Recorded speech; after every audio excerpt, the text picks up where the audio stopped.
नमस्कार। चलिए आज गोरखा गाथा के पन्ने पलटते हैं। ये सिर्फ इतिहास की कोई कहानी नहीं है, बल्कि हिमालय की चट्टानों पर लिखी शौर्य की एक ऐसी दास्तां है जो तलवारों से ज्यादा एक अटूट जज्बे से घड़ी गई है। ये शब्द हमें सीधे हिमालय की गोद में ले जाते हैं। सोचिए जरा, एक ऐसी जगह जहां की हवा में ही हिम्मत और साहस घुला हो। बस यहीं से गोरखाओं की कहानी शुरू होती है। एक ऐसी पहचान जो पहाड़ों की तरह ही मजबूत और अटल है। तो सवाल यह है कि आखिर पहाड़ों से ये आत्मा जन्मी कैसे? देखिए, गोरखा पहचान उस कठोर लेकिन बेहद खूबसूरत धरती की देन है जहां जिंदगी आसान नहीं थी। और जब संसाधन कम होते हैं तो इंसान अंदर से मजबूत बनता है। बस यहीं से उनके उस बेमिसाल हौसले की नींव पड़ी। अब देखिए, हर बड़ी कहानी का एक हीरो तो होता ही है। इस गाथा के नायक हैं पृथ्वी नारायण शाह। वो सिर्फ एक राजा नहीं थे, बल्कि एक दूरदर्शी इंसान थे जिन्होंने बिखरे हुए टुकड़ों में एक मजबूत राष्ट्र का सपना देखा था।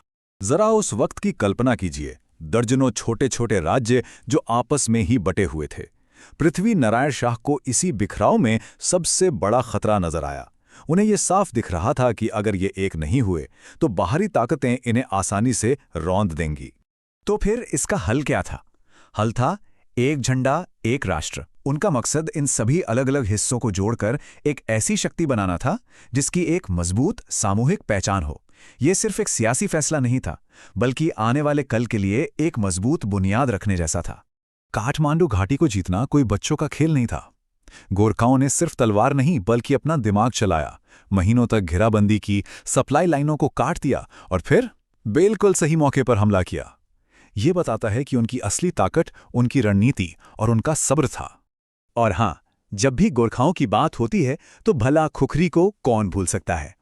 पर यह सिर्फ एक हथियार नहीं है, ये उनके फौलादी इरादों का, उनके अटूट संकल्प का प्रतीक है जो किसी भी स्टील से ज्यादा मजबूत है। अब कहानी एक ऐसे मोड़ पर आती है जहां गोरखाओं के शौर्य की सबसे बड़ी, सबसे कठिन परीक्षा हुई।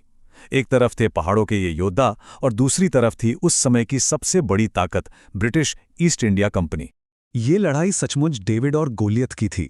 एक तरफ थी आधुनिक हथियारों और बेशुमार दौलत वाली एक संगठित सेना, और दूसरी तरफ थे गोरखा, जिनके पास था अटूट हौसला और अपने पहाड़ों के चप्पे चप्पे की जानकारी। फर्क जमीन आसमान का था, लेकिन जंग तो हौसले से लड़ी जानी थी। नाला पानी का किला गोरखाओं के इसी जज्बे का गवाह बना। सोचिए, बहुत कम सामान के साथ उन्होंने महीनों तक अपने से कई गुना बड़ी फौज को रोके रखा।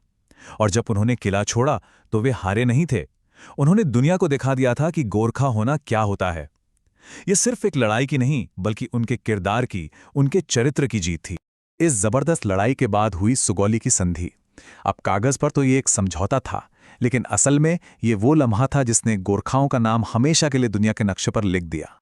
हाँ, ये सच है कि जमीन का कुछ हिस्सा हाथ से जरूर गया, पर गोरखाओं ने कुछ ऐसा कमाया जो उससे कहीं ज्यादा कीमती था, और वो था अपने दुश्मन का सम्मान। ये एक ऐसी जीत थी जो नक्शों पर नहीं बल्कि दिलों में दर्ज होती है। और बस इसी के साथ गोरखा नाम दुनिया भर में बहादुरी का दूसरा नाम बन गया। एक ऐसी सच्चाई जिसे उनके दुश्मनों ने भी सलाम किया, उन्होंने भी सिर झुकाकर इसे माना। तो ये तो थी इतिहास की बातें, लेकिन सवाल ये है कि इस शौर्य की विरासत आज कहाँ है। चलिए अब देखते हैं कि ये अमिट विरासत आज के गोरखाओं की पहचान को कैसे बनाती है। ईमानदारी, अनुशासन और बेखौफ होना, ये सिर्फ कोरे शब्द नहीं है, ये वही विरासत है जो पृथ्वी नारायण शाह के सपने और नाला पानी के योद्धाओं के बलिदान से निकली है।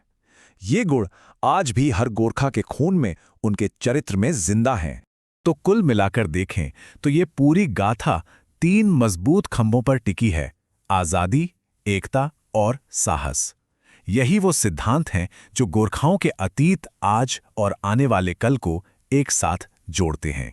और शायद यही एक लाइन गोरखाओं की पूरी कहानी को बयां कर देती है: गोरखा कभी हारता नहीं, वो केवल इतिहास रचता है। ये सिर्फ एक कहावत नहीं है, बल्कि उनकी उस कभी ना हारने वाली भावना का सच्चा सार है।